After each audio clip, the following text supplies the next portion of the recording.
Sidang perdana perkara dugaan korupsi kuota haji dengan terdakwa mantan Menteri Agama Yakut Kholil Qomas kembali menyoroti nama Fuad Hasan Masyhur, pemilik PT Makassar Toraja atau Maktur. Dalam dakwaan jaksa, keterlibatan Fuad disebut sudah muncul sejak tahun 2022 ketika Indonesia memperoleh tambahan 10.000 kuota haji yang tidak digunakan. Fuad disebut menginginkan kuota reguler yang tidak terpakai dialihkan menjadi kuota haji khusus yang dapat dikelola penyelenggara ibadah haji khusus atau PIHK. Pada tahun 2023, saat Indonesia kembali mendapat tambahan 8.000 kuota, Fuad disebut menyurati Yakut dan DPR agar tambahan kuota dapat dimanfaatkan. Dirjen PHU Hilman Latif kemudian mengusulkan pembagian 92% untuk reguler dan 8% untuk khusus. Peran Fuad disebut semakin menonjol pada tahun 2024. Jaksa menyebut Fuad bertemu mantan staf khusus Menteri Agama Isfah Abidal Aziz alias Gus Alex,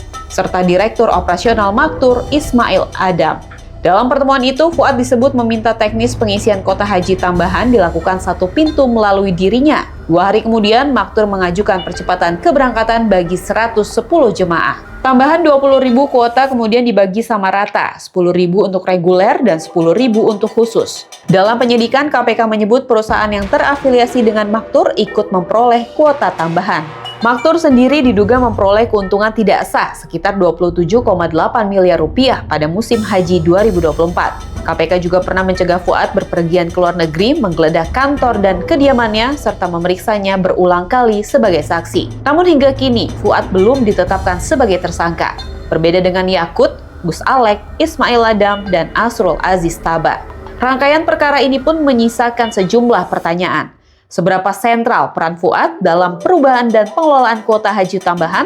Apakah tindakan Direktur Operasional Maktur merupakan keputusan sendiri atau berkaitan dengan kebijakan perusahaan?